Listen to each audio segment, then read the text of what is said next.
Chapter 294. A week prior, Mr. Choi had finally clinched his hard-won deal with Lee Jong-ryong's faction after days of relentless negotiations. The bounty was immense, over 20 exclusive rights to gates, a portfolio of prime real estate, and a cash sum so colossal its exact figure was shrouded in mystery. After all, we had 10 captive black hunters. But we never could have acquired these valuable spoils without the aid sent by Myeongdong guild leader Park Tae-sop, who were also in our hands. This place is no different from Murim. With a surge of energy, I spearheaded the chant, stepping first into the magical barrier. Swoosh! A slightly viscous, somewhat unsettling sensation of magic engulfed me, transforming the world around us in an instant. Ding! Entered a rank gate. Quest has been automatically generated. Left, 1, 2, 3, 4. Hold your positions. 1, 2, align. As the human convoy halted in precise unison, nearly 50 of us had crossed into the gate. The dim moonlight filtering through sparse tree canopies cast eerie shadows in the forest depths. The new recruits, freshly confronted with this daunting reality, gazed around in a mix of bewilderment and terror. Gasp! We're doomed. Wait, what rank is this gate? It's massive. In stark contrast, the third-week veterans, the Mastiffs, remained undaunted. Again, the Black Forest of the Necromancer? Ugh, I'm gonna throw up. Glad I brought my warhammer. Their composure compared to the newcomers who had joined mere weeks apart was markedly apparent. The first-day Pomeranians, overhearing the Mastiffs, blanched. The Black Forest of the Necromancer?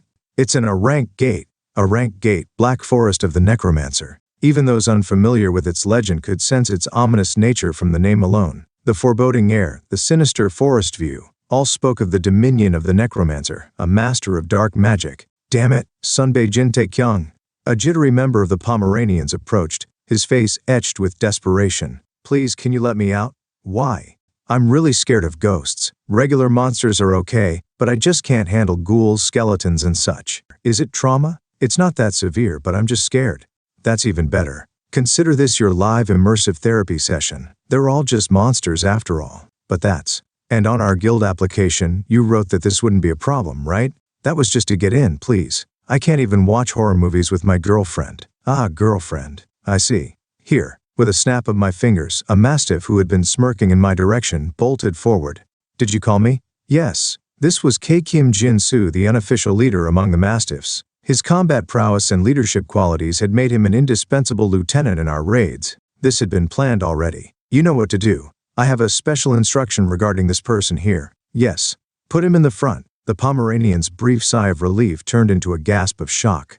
Did you just say to put me in the front? Why, is there a problem? You're holding a tower shield? Looks like the perfect tank position to me. But if you want to drop out, then drop out. But be prepared to be fired. Fired? Why should I employ someone who's afraid of ghosts and refuses to raid? And are there ghosts in the gate? They're all monsters. Jin-soo, am I wrong?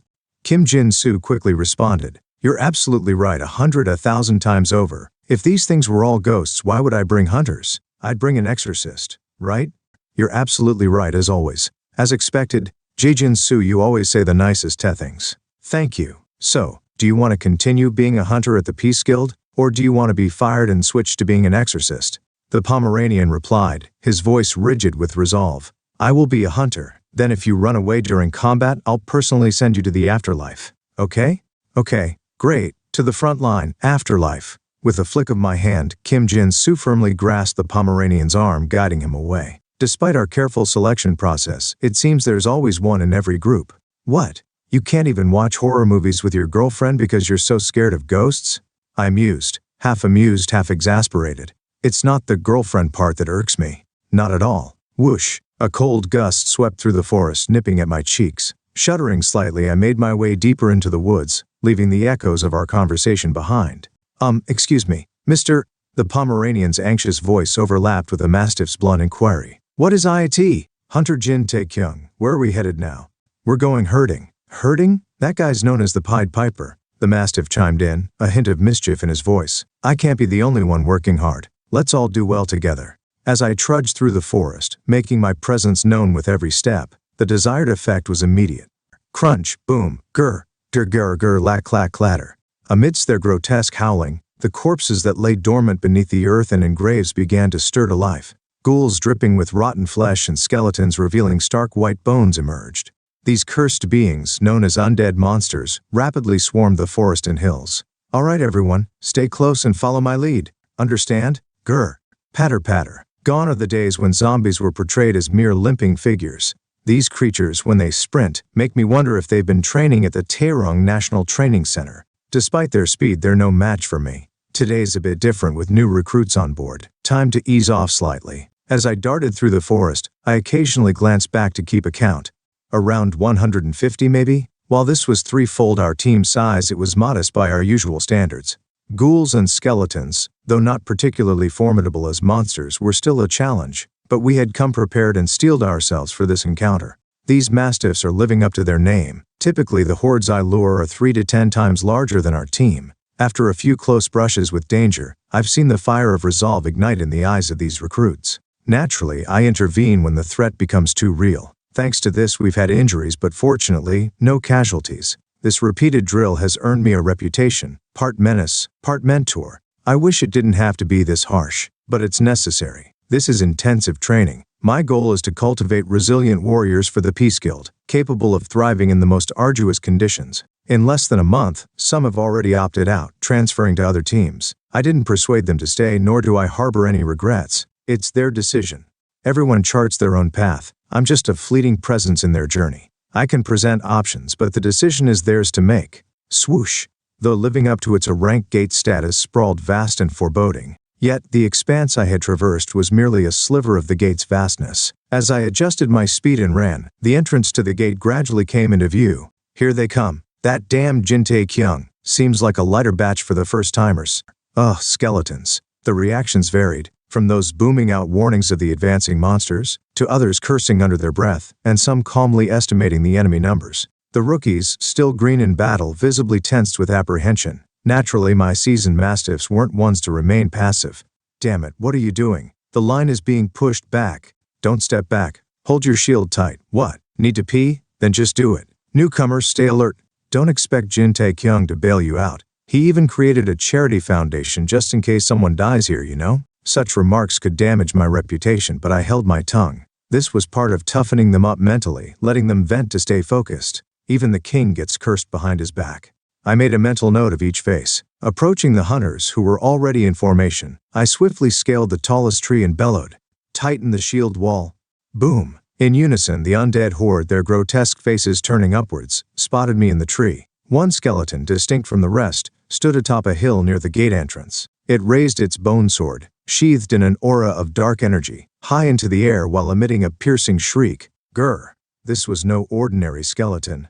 Clad in ancient armor, its ominous black aura flaring around the bone sword, this was a skeleton knight, a being far superior to the common undead. Skeleton knight?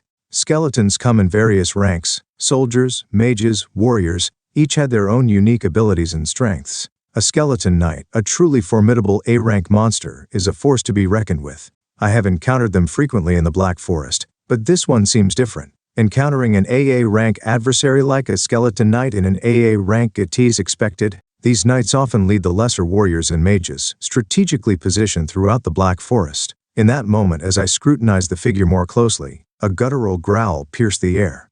Gurs, jizwutsts. A chorus of chilling shrieks erupted, accompanied by the emergence of 2 more skeleton knights. Under my breath, a mix of surprise and disbelief colored my words. 3 skeleton knights in a single group? This was unprecedented. A skeleton cohort typically mirrors an army, with the knight as its commanding general. It was rare to find more than one general in an independent unit. Could it be an alliance of multiple groups? Yet this theory seemed implausible. The 2 newly emerged knights, their bones clattering in an eerie symphony, moved towards the first skeleton knight. In a symbolic gesture of fealty, they knelt on one knee, their bone swords thrust into the ground. This was an unmistakable display of allegiance. A purple light flickered in the hollows of their skull, where eyes once resided. Whoosh! An intense light exploded from the abyssal darkness. As our gazes locked onto the fiercely blazing flame, the transformation began. Grr! Crack, crack, crack. The armored knight morphed before our eyes, its bones thickened and elongated, coated in a mysterious black sheen. But the transformation didn't end there. Shh! The one purple glow burning in its eyes locked onto me with unnerving intensity. Comment 0 comment. Vote. Load failed, please retry. Weekly power status. Power ranking. Power stone. Vote. Batch unlocked chapters. Table of contents. Display options. Background default yellow dark. Font Nunidos Sans Merriweather. Size, paragraph comments, chapter comments. Write thought login. Liked newest. Writer review reading status, C17. Fail to post. Please try again. Writing quality. Stability of updates. Story development. Character design. World background. The total score 0. Spoiler post. Review posted successfully.